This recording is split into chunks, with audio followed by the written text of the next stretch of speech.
오늘의 메인 토크 시간이죠. 온마이크입니다. 오늘 저희는 모방의 나라를 넘어 혁신의 용이 된 중국의 AI 굴기에 대해서 이야기를 나눠보고 있습니다. 그 거대한 변화의 실체를 파악하기 위해서 국내 최고의 중국 전문가를 모셨습니다. 중국경영연구소의 소장 지내시는 박승찬 용인대 중국학과 교수 모시고 이야기 나눠볼 텐데요. 전화로 연결돼 있습니다. 교수님 안녕하세요. 네, 안녕하세요. 반갑습니다. 교수님, 제가 오늘 이 중국의 AI 굴기에 대해서 정말 궁금한 점이 많기 때문에 네. 하나하나 꼬치꼬치 여쭤보도록 하겠습니다. 네, 오늘 하나라도 제대로 한번 분석해 보시죠. 네, 네네. 지금 중국의 네. AI 굴기가 도대체 어느 정도 수준까지 와 있다고 보세요? 그 중국 AI 굴기만 이야기하면 많은 청취자분들께서 좀 감이 안 오실 수도 있잖아요. 그렇죠. 그래서 이제 좀 우리가 AI 하면 좀 미국이라고 다 좀 생각을 하기 때문에 미국과 중국을 조금 더 비교를 해서 설명하면 조금 더 얼마나 중국 AI 굴기가 빠르게 성장하고 있는지 알 수 있을 것 같습니다. 그래서 일단은 우리가 일반적으로 AI가 어느 정도 성장했느냐 이제 굴기를 이야기할 때 크게 이제 양적 지표와 좀 실적 지표 이렇게 이제 구분을 해요. 네. 그러니까 양적 지표라는 것은 결국은 이제 뭐 우리가 뭐 AI 관련된 인재가 얼마나 있느냐, 혹은 AI 관련된 논문을 얼마나 많이 썼고 인용하느냐, 네. 그다음에 뭐 특허, 뭐 지재권이 얼마나 많으냐, 뭐 이렇게 했는데 일단 양적 지표로는 미국과 중국이 이미 벌써 몇 년 전에 중국이 미국을 추월했습니다. 진짜요? 그러니까 예를 들면 뭐 일단은 뭐 그 미국 제가 지금 말씀드린 미국 지금 자리를 좀 말씀드리는 게 많은 청취자분들이 좀 더 신뢰도가 높을 것 같습니다. 네네. 그래서 미국 컴퓨터 사이언스 대학 순위에서 보면 이게 2018년도, 2020년도의 누계 기준인데요. 그러니까 AI 분야에서 논문과 특허를 많이 낸 대학 순위를 보더라도 1, 2가 다 중국 대학입니다. 칭화대나 그렇군요. 베이징대고. 그래서 뭐 10위권에서 중국이 한 전반적으로 한 4개 대학이 들어가 있고요. 미국도 많이 6개 들어가 있습니다. 이게 있는데 논문 수와 인용을 보면 중국이 약진을 하고 있고 엄청 빨리 지나가고 있죠. 지금 이게 2020년도인데 지금 2024년 기준에 했을 때는 훨씬 더 많아졌다라고 보시면 될 것 같고요.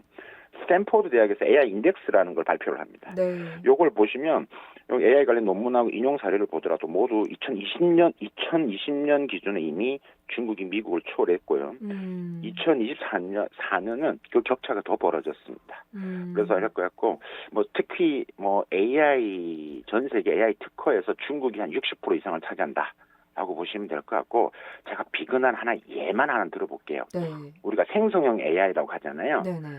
생성 AI인데 이게 이제 지난 2014년에서 2023년 10년간 전 세계적으로 한 5만 4천여 개 특허가 났는데 그중에 중국이 3만 8천 건 했습니다. 70%가 중국이 했습니다. 그럼 미국은 몇 개 했느냐? 한 6,200건 정도 했습니다. 세계 2. 그러니까 확연히 차이가 나죠. 그러네요. 네, 그다음 대학에도 중국 대학 가보시면요, 한 350개 정도 대학에서 AI 학부가 다 있습니다. 그러니까 인재 측면도 그렇고요. 이게 이제 양적 지표는 이미 초월했고, 이제 질적 지표라는 게 뭐냐면 결국 중국은 이제 안면 인식 이런 양적 AI만 강하지 네. 휴머노이드라는 질적 AI는 약하지 않느냐라고 많은 얘기를 하십니다. 그게 최근에 이제 우리가 많이 봐왔던 휴머노이드 로봇이죠. 이게 최근 1, 2년 사이에 빠르게 지금 급성장을 하고 있다. 이런 것만 간단히 설명을 드리면 이해가 되실 것 같습니다. 그렇군요. 일단 질적으로도 많이 따라왔고 양적으로는 이미 중국이 미국을 추월한 지가 한참 오래전이다라는 이야기를 해주셨어요. 그럼 미중에 비해서 우리나라의 상황은 어디까지 와 있나요?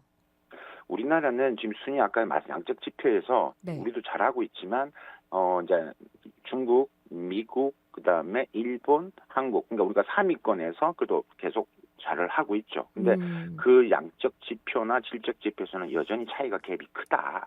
때문에 지금 이제 새로운 정부에서 계속 이제 AI 강국, 3대 AI 강국을 만들겠다라고 주장을 하고 있는 거죠. 사실 미중이 워낙에 압도적으로 AI 분야에 투자를 많이 하고 있는 상황이라서 우리가 잘 지켜보면서 따라가야겠다는 생각이 좀 들기도 하네요. 네. 우리나라의 우수 인재들이 중국으로 흡수되는 경우가 많은가요? 적지 않아 보입니다. 많이 있고요. 그 중에서도 특히 최근에 이제 제 주변의 상황을 좀 보면요. 네. 제 친한 후배도 이제 AI뿐만 아니라 사실 이게 AI를 넘어서 중국이 전략적으로 키우고 있는 첨단 10대 전략 산업이 있습니다. 거기에는 AI도 있고요. 반도체도 있고요. 그다음에 우리가 신소재, 중국이 이제 전략적으로 키우는 분야죠. 네. 특히 이제 신소재, 첨단 신소재 분야에서 중국이 좀 약한 부분인데 이 부분에서 제 후배 같은 경우도 기업에 다니다가 이제 중국으로 갔죠. 지방 성정부 산하에 있는 연구소로 갔는데 거기 센터장으로 갔습니다. 그렇군요. 어느 정도 구축을 하냐면요. 자기가 센터장의 책임자로 갔는데 우리가 장비를 세팅을 하는데 한 90억 정도 지원을 받았고요. 지금 그 친구 밑에 박사급 인력 4-5명이 중국인입니다. 해서 있고 석사까지 하면 15명이죠. 그러니까 이는 소프트웨어 부분들이 또 90억 정도, 그러니까 한 180억 정도를 그 친구한테 지원을 해주는 겁니다. 대단하다. 정말 그 전폭적인 지원을 해준다라는 말이 딱 맞네요. 네. 방금 이야기를 하신 것처럼 정말 좀 파격적인 조건으로 해외 인재들을 막 데리고 오는 것 같아요. 네. 그런 매력적인 제안들이 막 얼마나 매력적이길래 그렇게 빠져나가는 걸까요? 이게 사실 외국인 뿐만이 아니라 지금 해외에서 유학한 중국인들까지 다 포함을 하는 거거든요. 그래서 네. 미국, 일본에 있는 중국인, 자국인이지만 해외에 있는 친구들 다 지금 정말 블랙홀처럼 빨아들이고 있는데 이게 지금 이제 천인교육이라고 들어보셨을 텐데 전 세계에 나가 있는 정말 우수한 과학 청년들을 다 끌어들이겠다라는 겁니다. 네. 그 중에 하나가 우수과학 청년 기금이라는 게 있어요. 그래서 네. 해외에서 박사학위를 취득한 연구자들이죠. 그러니까 이런 친구들을 만약에 중국으로 이제 스카우트할 때 예를 들어 3년 이상 정도 근무한다 교수급으로 그랬을 때 개런티를 해주면 네. 일단 연구비로 약 한 18억 정도 줍니다. 연구비 18억 정도 주고요. 네. 연구할 수 있는 토대를 주는 거죠. 그다음에 연봉은 한 2억 정도 된다라고 보시면 될 것 같고 이것으로 끝나느냐 아니라는 거죠. 추가로 생활비를 한 우리 돈 2억 정도를 더 줍니다. 우와. 그리고 여기서 끝나지 않습니다. 그래요? 특별 보조금에서 한 3억 정도 또 줍니다. 우와. 정말. 근데 이게 네. 지역마다 다음에 그 첨단 전략 산업마다 다릅니다. 제가 말씀드린 것은 이게 AI에 기반을 해서 지금 말씀을 드리는 거거든요. 네. AI는 중국 정부가 지금 전략적으로 키우는 분야들, 이런 분야 같은 경우는 이렇게 말씀드렸다시피 많은 지금 이런 자금 정책들을 지원하는 것들이죠. 그렇죠. 근데 결국에는 투자가 정말 중요하다. 어떤 인프라든 인력이든 국가적인 차원에서 투자를 전폭적으로 해주는 것이 굉장히 중요하다는 생각이 드는데 중국 정부나 중국 기업이 AI에 투자하는 규모가 우리나라와 비교했을 때 차이가 큰 편이죠? 그렇습니다. 이게 AI는요, 우리가 쉽게 쩐의 전쟁이라 하거든요. 아하, 너무 잘 와닿네요. 네, 쩐의 전쟁입니다. 돈을 얼마나 태우느냐, 그다음에 얼마나 많은 인재를 갖고 있느냐, 이런 부분에서 지금 이제 전쟁이 지금 미국과 중국 간에 치열하게 벌어지고 있습니다. 네. 예를 들면 데이터 센터 하나 짓는데도요, 적으면 수천억이, 많으면 수조 원이 들어가요. 그렇죠. 예, 그러면 근데 중국 정부가, 중앙 정부가 얼마 정도를 투자하냐 할 때, 향후 지금 2024년부터 향후 5년 사이에 AI 산업에 한 2천조 원, 우리 돈으로 넘는 돈을 투자를 한다는 겁니다. 이건 중앙 정부요. 그건 지방 정부도 있겠죠. 그다음에 기업적 민간 투자가 또 있습니다. 그러면 예를 들면 알리바바 예를 한번 들어볼까요? 알리바바도 3년간 약 한 550억 달러를 투자를 한다라는 거죠. 그러면 텐센트도 있겠죠. 그렇죠. 예, 많겠죠. 그러면 이제 우리나라 이야기를 해보면 우리 지금 새 정부에서 지금 AI에 100조 원 투자를 향후 5년간 한다라고 이야기를 했습니다. 네. 그래서 지금 계속 이야기를 하고 있는데 정말 잘하고 있다라는 생각은 듭니다. 근데 이걸 정말 재정적으로 어떻게 지속할 것이냐라는 고민들, 그다음에 어떻게 선택과 집중을 해서 우리가 다 잘할 수는 없다. 그래서 이런 걸 좀 더 해야 되는 게 중요하다. 그래서 지금 전의 전쟁으로만 본다라면 이미 지금 보시다시피 향후 5년만 보더라도 2천조와 100조의 차이입니다. 와, 엄청. 근데 거기에는 지방 정부와 민간도 중국이 훨씬 더 많이 하거든요. 우리 대기업이 하는 것보다. 네. 그러니까 이제 이게 단순히 지금 중앙정부만 금액으로만 비교해서는 또 안 되고요. 정말 다양한 지방정부, 그다음에 민간 투자가 일어나고 있다. 그렇게 보시는 게 맞을 것 같습니다. 중국의 투자를 따라잡기에는 사실 그 자금적으로 한계가 있어 보이기도 하는데 그래서 더더욱 우리나라는 조금 더 전략적이고 똑똑하게 집중해서 투자할 필요도 있겠다. 뭐 이런 생각도 좀 드네요. 네네. 한 가지 여쭤볼게. 지금 중국이 굉장히 다양한 인재들을 끌어모으고 있잖아요. 근데 네. 미국의 경우에는 지금 H-1B 비자를 맞습니다. 좀 제한하기도 하고 이런 음, 조치를 하는데 음, 약간 상반된 행보를 보인다는 생각도 들고 네. 미국의 그런 조치로 인해서 중국이 오히려 좀 반사이익을 얻고 있다. 요렇게도 보시나요? 당연합니다. 지금 어떻게 보면 중국 입장에서는 땡큐 트럼프 이렇게 외치고 있겠죠. 아하. 너무 고마워 이렇게 지금 이야기를 하고 있을 겁니다. 그렇군요. 지금 이렇게 일 때면 지금 미국에 있는 많은 인도나 지금 중국 인재도 지금 미국 대학이나 AI 연구소의 랩에 있는 네. 반도체도 마찬가지고 랩에 있는 사람의 연구원들이 미국인들보다는 인도나 중국인들이 대부분입니다.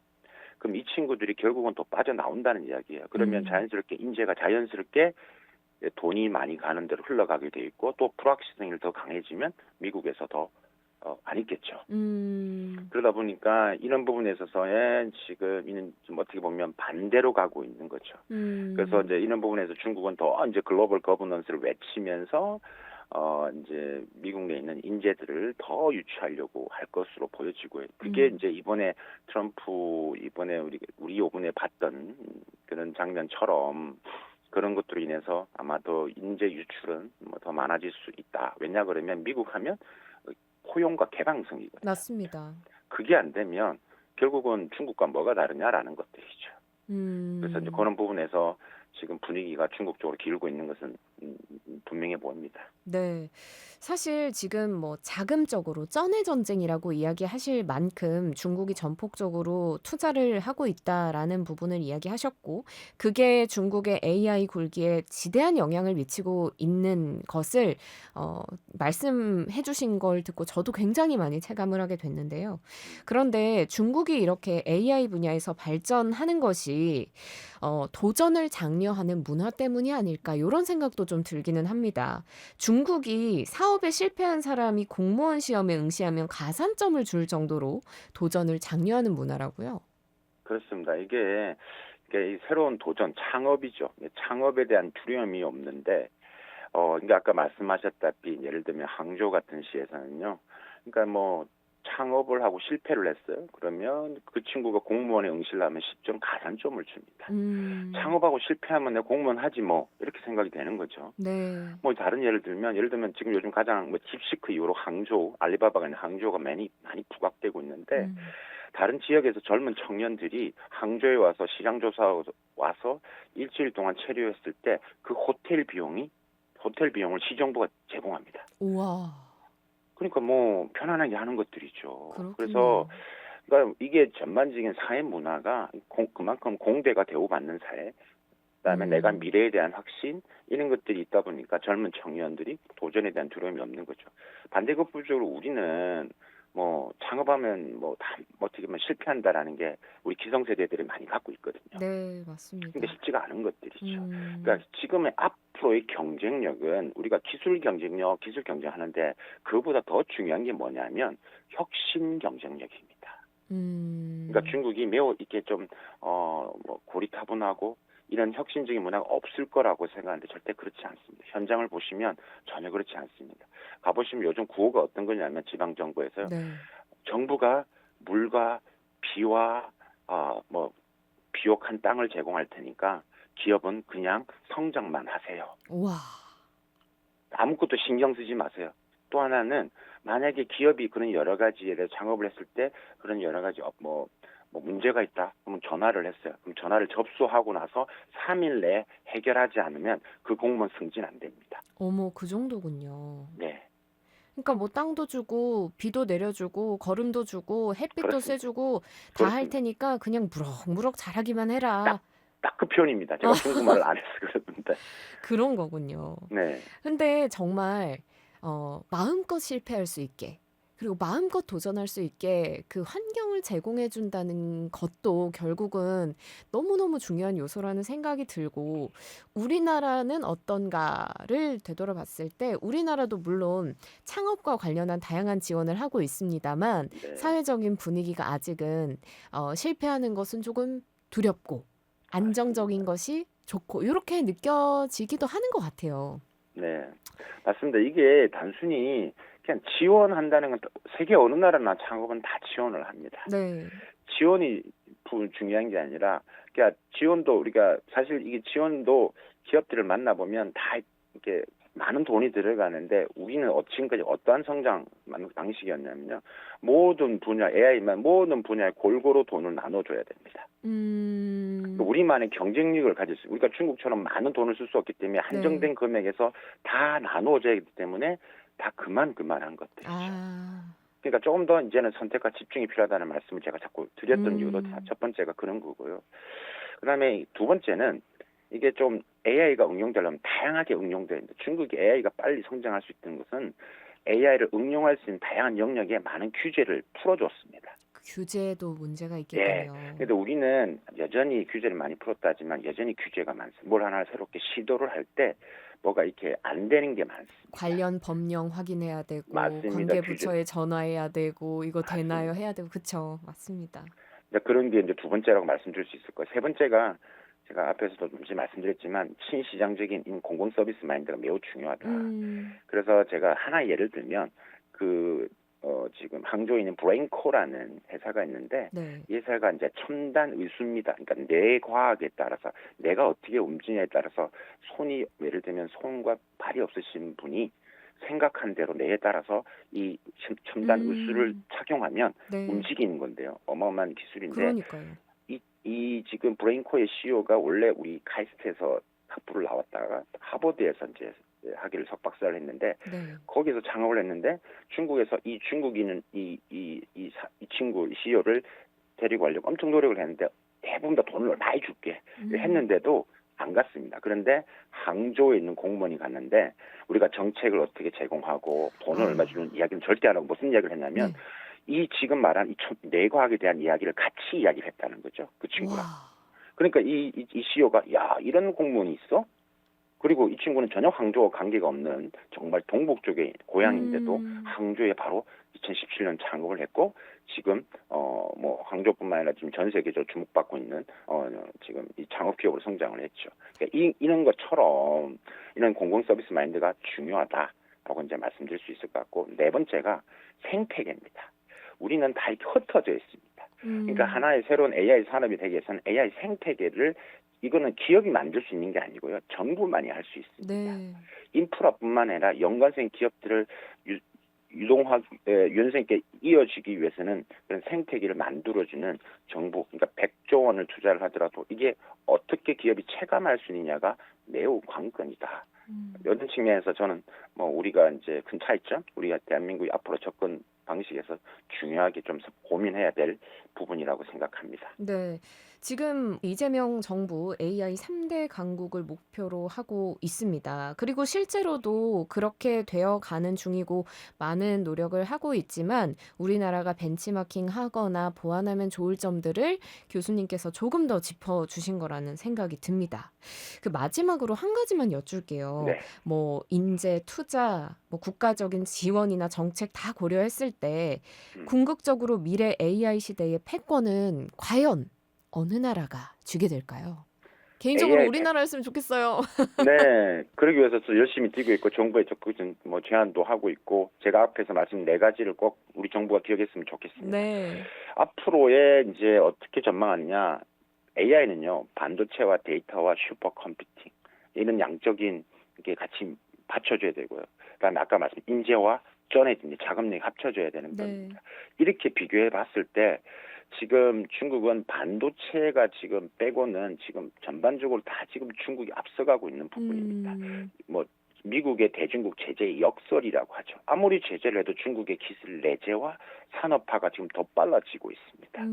이런 상태에서 본다라고 했을 때 중장기적으로 지금 중국이 두 국가 간의 평행선을 가겠지만 전반적으로 데이터가 많이 쌓이면서 결국 데이터의 싸움이기 때문에 여기다가 말씀드린 인재만 제가 아까 자세히 말씀을 못 드렸지만 인재만 비교하면 미국과 중국이 엄격한 차이가 납니다. 그래서 그렇군요. 이런 측면에서 결국은 뭐 제가 볼 때는 중국이 더 앞으로 중장기적으로는 일단 미국의 대중국 제재의 역사를 보면서 어떻게 보면 빠르게 패권에 좀 더 가까이 가지 않을까 AI만 본다라면 때문에 이것을 지켜보만 그냥 보고 있지는 않겠죠. 미국이 그러니까 더 적극적으로 뭐 중국에 대해 제재가 더 많아질 겁니다. 그러다 보니까 미중 간에 있는 AI 패권 전쟁은 더 이제 치열하게 대립될 거고요. 그 중에 중국이 조금씩 주도권을 잡아가는 형국으로 갈 것으로 저는 보고 있습니다. 네, 중국의 AI 굴기 무섭습니다. 우리도 잘 보고